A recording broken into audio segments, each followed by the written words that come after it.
Hola, buenas tardes. Empezamos con la siguiente sesión, el universo que otros llaman biblioteca, fundamentos de la investigación literaria y cultural, y es una sesión conjunta, así que, por favor, os animo a que participéis todo lo que queráis. La primera persona que va a hablar es Rosa Sánchez, coordinadora del área de biblioteca del Campus Norte y apoyo a la docencia y a la investigación, y también profesora del máster en la asignatura de herramientas tecnológicas. Pues bienvenida. También tenemos a Mariluz Arroyo y a Antonia Sagredo. Ambas imparten docencia en el máster en dos asignaturas, la cultura y la historia estadounidense a través del arte y sociedad y cultura del mundo anglófono en sus textos. Así que bienvenida. Muchas gracias. Cuando quieras. Pues creo que empiezo yo. Buenos días. Y me he colocado la primera para que no me quitaran el puesto. Lo primero, decir que me encanta el título de ese universo que otros llaman biblioteca y que no me pertenece, aunque me lo he apropiado. Veis que, no sé si lo habéis reconocido, me imagino que sí, que es el techo de la Biblioteca Central de la UNED, con esa luz irradiando sabiduría. Y una vez hablado del título, tengo que decir que de lo que yo voy a hablar es de una cosa bastante más modesta, pero que a mí me parece muy importante, que es qué papel tiene no tanto la biblioteca, que a lo mejor lo conocéis más, qué papel tiene el bibliotecario dentro del proceso completo de investigación. Ya se ha referido a profesores, ya se ha referido a los alumnos del máster, porque en ambos casos todos sois investigadores. Por tanto, empezaríamos por el Embedded Librarian, que es un concepto que está en construcción todavía, no termina de asentarse a lo mejor en España, sí en otros países, y que lo que hace alusión es aquí se ha traducido, yo casi lo he puesto en inglés, me he atrevido a ponerlo en inglés en este auditorio, porque realmente la traducción al español es lo que no está muy consensuado. Hay quien habla de un bibliotecario integrado y otro de un bibliotecario incrustado. En ambos casos a lo que nos referimos es un bibliotecario que se dirige, que pertenece, me gusta el término, a unos usuarios determinados, no a un genérico de usuarios, sino a grupos de usuarios que tienen unas necesidades específicas en un momento determinado y que, por tanto, aportan un valor añadido a nuestra institución.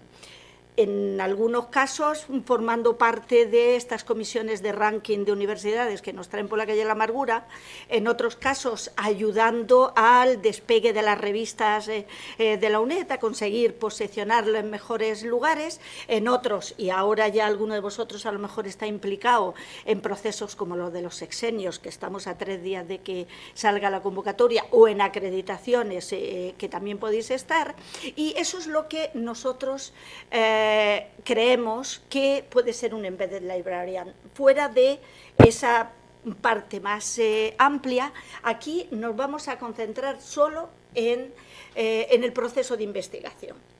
Pues el proceso de investigación, tenemos ahí las fases en que tenemos, y creemos que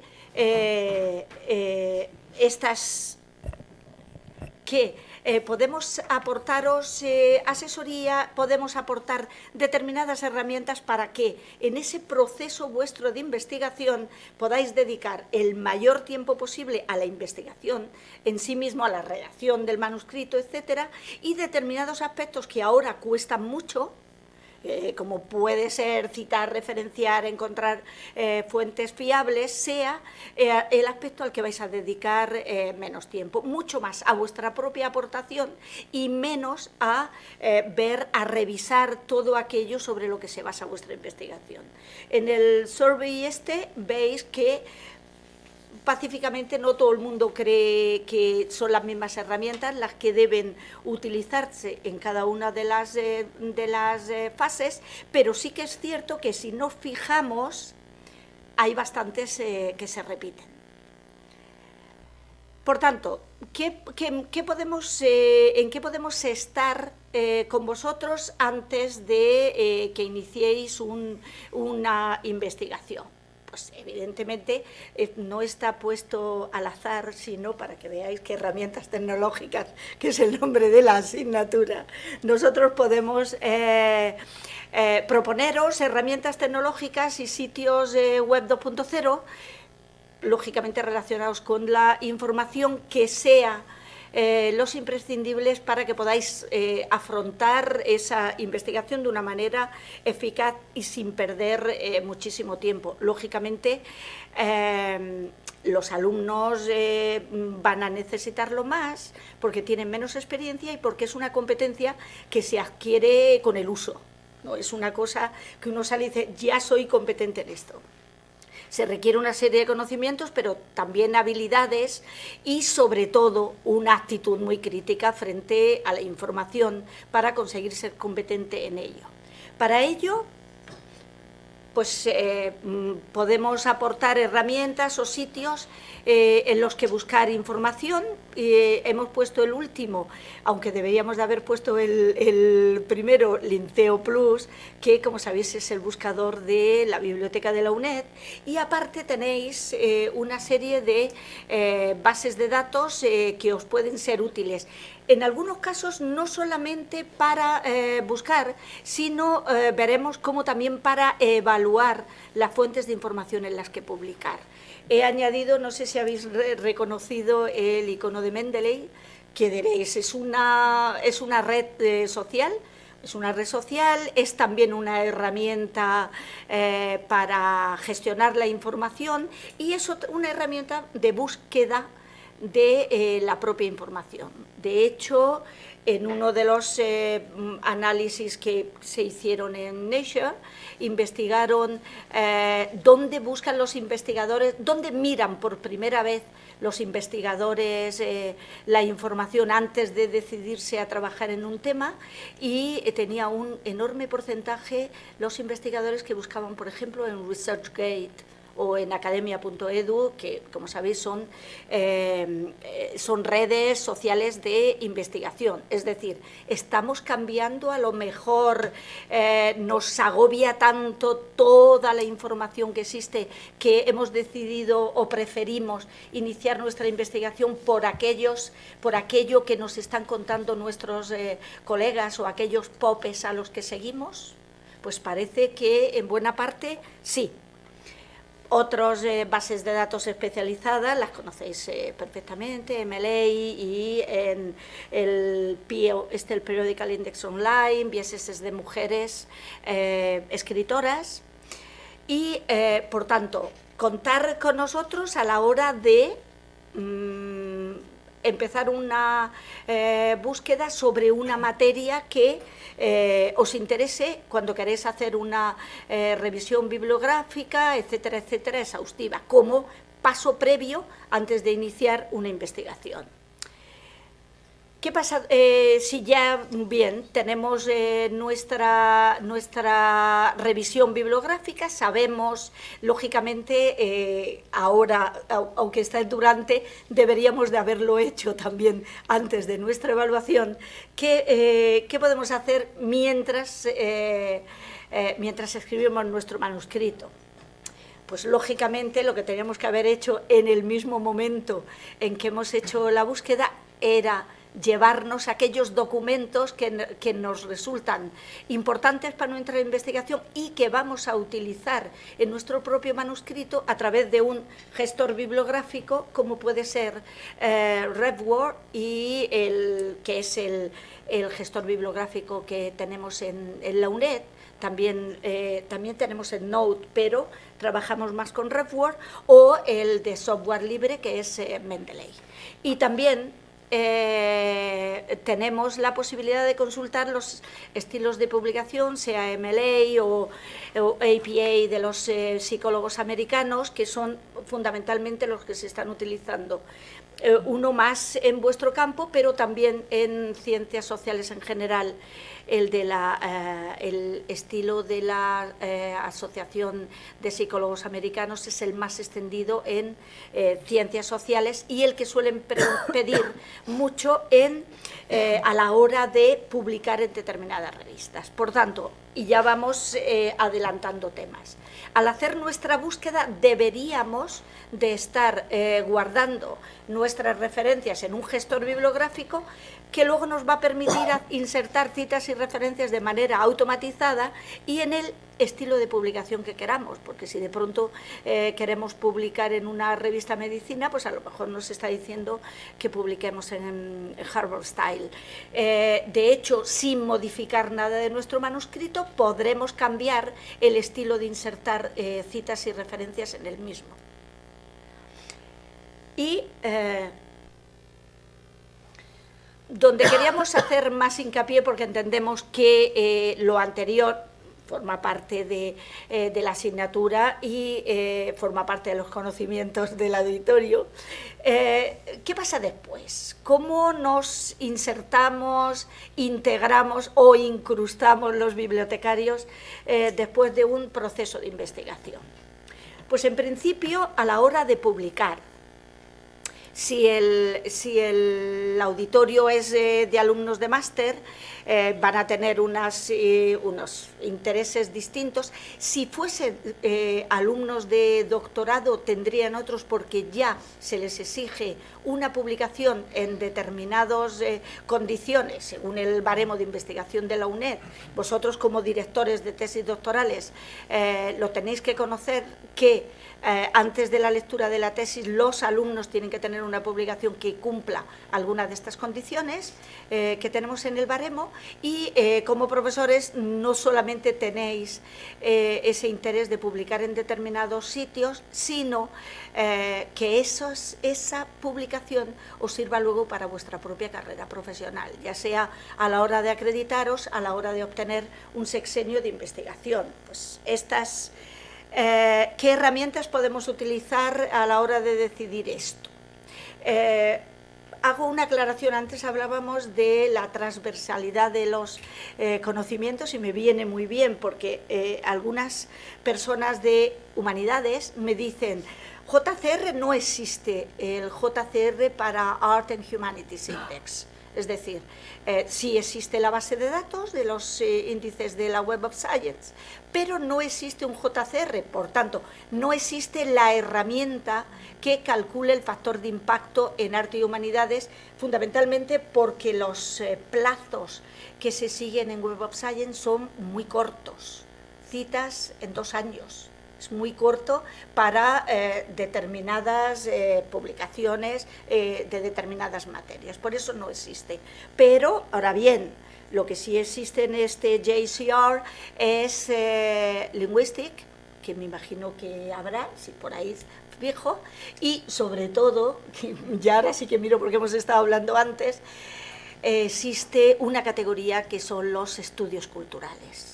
Por tanto, humanidades no tiene, pero vosotros sí que podéis publicar en revistas que tengan factor de impacto, porque existen categorías que son afines a vuestras materias y fundamentalmente a las materias que tiene este máster.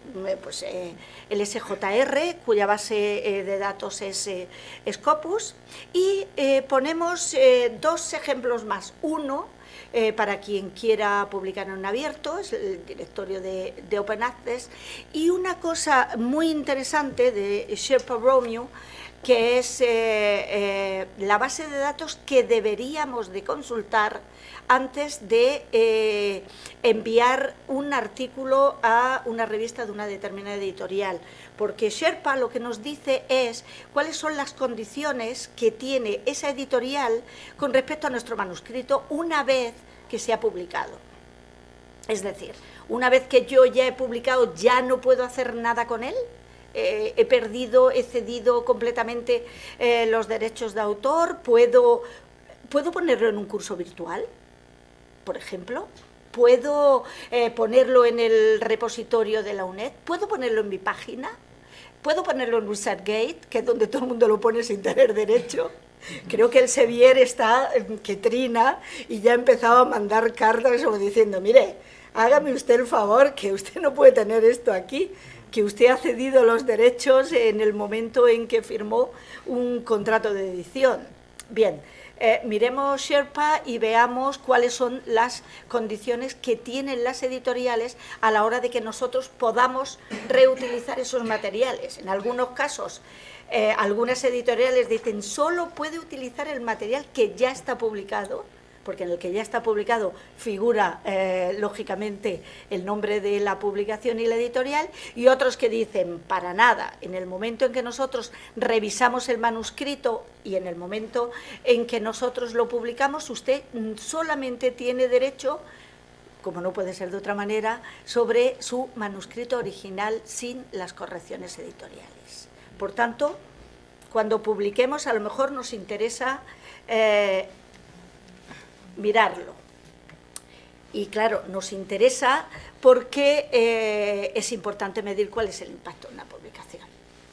Sin más, como profesores para nuestra carrera académica, como estudiantes que quieren hacer con posterioridad una carrera como investigadores o como académicos, porque es mucho mejor empezar bien desde el primer momento.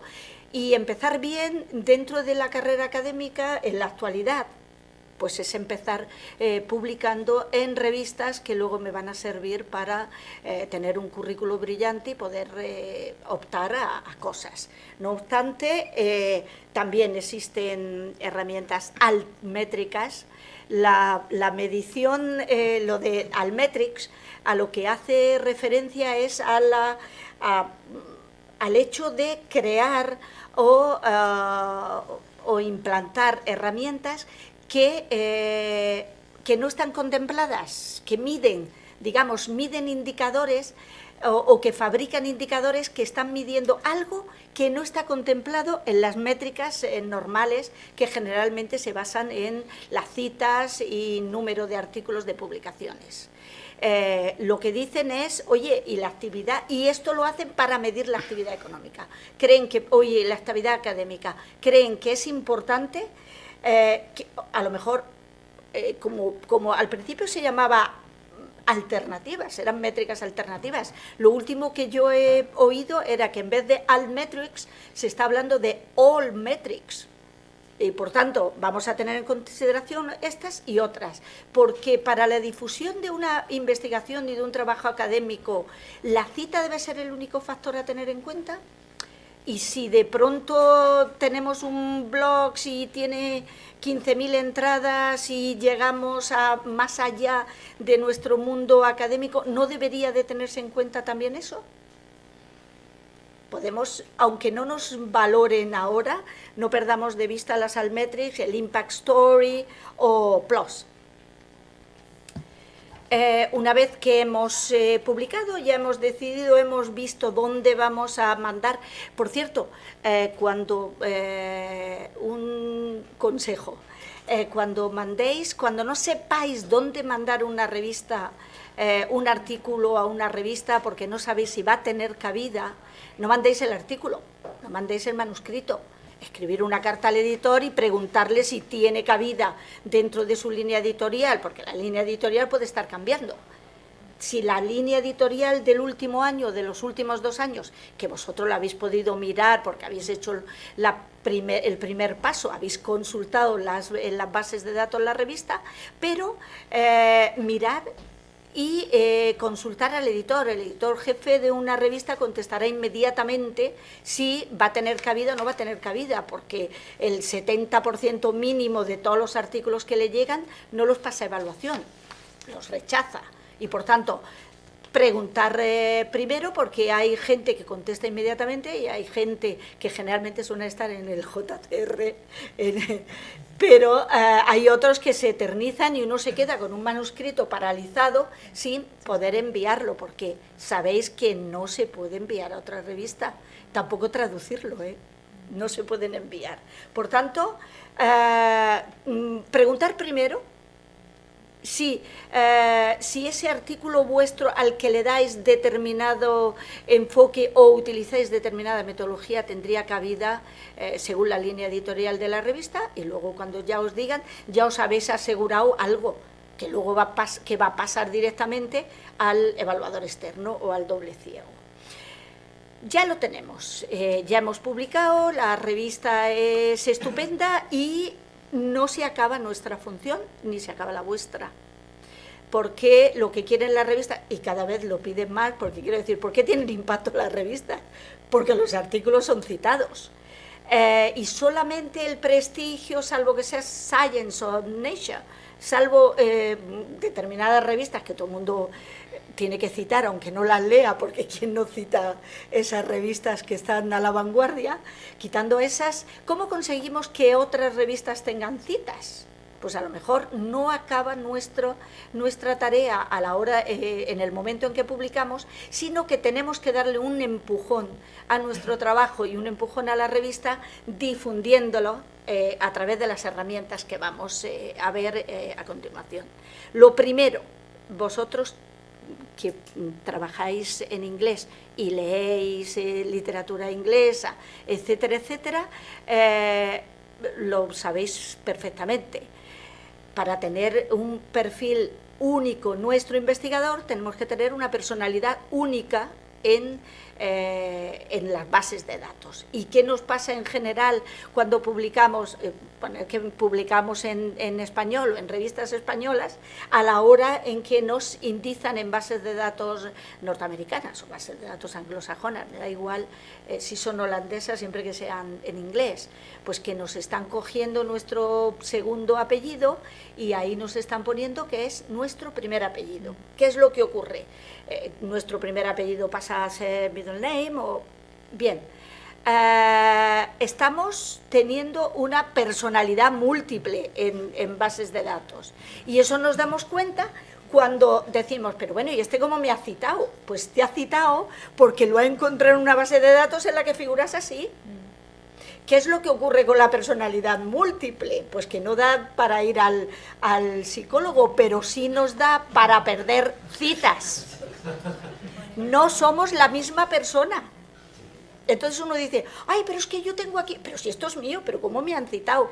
Nosotros cogimos un ejemplo, porque era muy, muy representativo, de un libro que publicaron en Educación, un profesor que conocéis muchísimo, se llama Lorenzo García Areitio. Tenía 8, le habían citado de 8 formas distintas. En algunas ya decías, pero bueno, ya se ha equivocado al escribir Areitio, ya era tremendo, ¿no? ¿Cómo podemos evitar esto? Creándonos un perfil investigador. Claro, porque en el perfil investigador somos nosotros y nos permite unir todas nuestras publicaciones, y a la hora de hacer cualquiera de estas cosas tremebundas como rellenar el currículum vitae de la FECIT o el de la UNED, que ya tiene tela, pues tendremos todos los datos a mano. ¿Qué sería lo primero que tendríamos que hacernos? Hacernos en el Google Scholar Profile. ¿Por qué? Porque es el más exhaustivo, vamos a tenerlo todo, y porque nos permite luego exportar estos registros a Researcher ID y al ORC ID, al ORCID o al ORCID, que le llamamos así normalmente. Crearnos... ¿Por qué deberíamos de tener un ORCID aunque no tengamos ninguna investigación, si es un ID de investigadores? Pues deberíamos de tenerlo porque a lo mejor en la primera revista en la que mandamos el manuscrito nos dicen que cuál es nuestro ORCID. Como ya se han hartado de encontrarnos por distintos nombres y apellidos, han decidido crear una identidad del investigador que sea única, que tenga un enlace a una web donde figura nuestro currículum, y el editor de la revista simplemente entra y ve si aquello le interesa o no le interesa. Por tanto, vamos a crearnos un perfil, vamos a enviarlo a Researcher ID, que también lo están pidiendo ya para proyectos de investigación, o para un ORCID, que nos lo están pidiendo para publicar en cualquier revista de impacto. Y además podemos difundir esto a través de redes sociales de investigación como ResearchGate, bastante más europea, academia.edu, o en Mendeley, que ha nacido hace 3 días, pero vamos, está en todas partes. Ya veis que este iconito, si veis lo anterior que decía de herramientas a utilizar, Mendeley estaba en todas, para evaluar, para difundir, para publicar, para todo, teníamos a Mendeley. Otro dato, no sé si tenéis revistas o no, pero las revistas que están en academia.edu, otro estudio se ha hecho recientemente, aumentan el número de citas de manera exponencial y fundamentalmente aumenta el número de citas de aquellas revistas fundamentalmente de humanidades y ciencias sociales. ¿Por qué? Porque el concepto de humanidades, como lo entendemos en España, es muy restringido y tiene muy poca base de difusión, con lo que uno esté en una red de investigadores, se cree su grupito, siga a la gente y a uno mismo le sigan, hace que aumente el impacto de las publicaciones donde está, porque aumenta las citas que uno mismo recibe como investigador. Pero fundamentalmente humanidades, hasta un 78% más. Y más allá del ámbito académico, antes hemos visto que veíamos vídeos en Vimeo, los vídeos que nos han puesto del caucus de las mujeres chicanas, estaba en Vimeo, SlideShare. Bueno, pues yo, porque he venido aquí solo y no he venido con mi compañero Alexis, que según estábamos hablando aquí ya la habría colgado en SlideShare. Es decir, claro, sí, él me pone a mí al día, no creáis. Lo pone, ¿por qué? Porque si consideramos que es importante lo que estamos haciendo, no, esto es una cosa muy restringida y muy pequeñita, pero si consideramos que es importante, ¿por qué no lo compartimos? ¿Puede esto ayudar a alguien más? Yo creo que sí. Me han escrito ayer de la Universidad de La Laguna para ver si pueden utilizar de la biblioteca, si pueden utilizar en sus cursos, etcétera, etcétera, unos vídeos que hemos grabado nosotros en el CEMAT. ¿Para qué lo van a repetir? ¿Están bien? ¿Les gusta? Utilizadlos. Bueno, pues y lógicamente también podéis utilizar Twitter. Lo más seguro es que el que sí conozcáis como blog científico, podéis crear uno, es evidente, o podéis utilizar el más conocido, que además está muy relacionado con la UNED, que es el Hipotés. Y por tanto, publicar de manera adecuada en las revistas que más os sirvan para un futuro investigador o para un futuro académico y profesional, pero no os quedéis solamente en la publicación. Ayudad a que el artículo y la revista en la que publiquéis se difunda lo suficiente para que consiga el impacto. Quiero decir, las revistas no se levantan un día y tienen impacto, tienen un trabajo anterior en el que la gente apuesta por sus artículos, consigue que se lean, consigue que tengan citas. Otra cosa que se me ocurre, dado que es bastante difícil conseguir saber, pero ¿quién me ha citado? Porque claro, lo que tenemos en Internet está muy bien.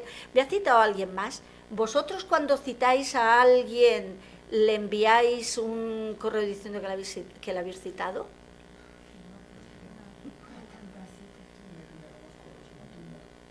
No. Pues la gente no solamente le agrada que le citen, sino que seguramente va a leer el artículo. Sí, claro. Pero ya la academia te lo manda. Sí. Porque, Sí. Porque hay trabajo que tengo una lista de 100. Eso está muy bien, Laura. Citas. Sí, claro. No me refiero a aquellas que ya están online, porque en esas ya vemos cómo se difunden. Me refiero cuando se escriben libros, cuando es menos accesible esas citas o esas reseñas o hacer una recensión y comunicarlo al autor. Es una forma también de entablar relaciones fuera del ámbito de lo global, el ámbito de la web 2.0. Vosotros que escribís bastantes libros y que además vuestra investigación aparece, ya no sé si fundamentalmente en libros, pero hasta hace poco sí que lo hacíais, cosa que no se le ocurriría a un psicólogo, por ejemplo. Digo por no mencionar a alguien que esté muy, muy lejos. Un psicólogo no escribiría un libro para demostrar ninguna investigación, porque inmediatamente se lo llevaría a una publicación que no solamente tenga JCR, sino que sea como mucho del segundo cuartil, porque sabe que si no, los libros no entran en la valoración de la actividad investigadora en determinadas materias, pero en la vuestra sí. Por eso digo, no lo que ya se conozca a través de redes, no lo que ya se conozca a través de bases de datos, pero entablar relación con la gente que os parece importante y decirle, oye, he escrito un capítulo en esto y hacer relaciones sociales fuera de la web 2.0 también puede ser interesante para vosotros. Y bueno, quería terminar, pues voy a, poniéndonos, no porque seamos todos las bibliotecarias, es el título de una película, creo, o una serie, ¿no? Una serie, sino las personas que estamos trabajando en la asignatura de herramientas. Estas somos. Y yo vengo aquí pues en representación de ellas también. Gracias. Muchas gracias, Rosa.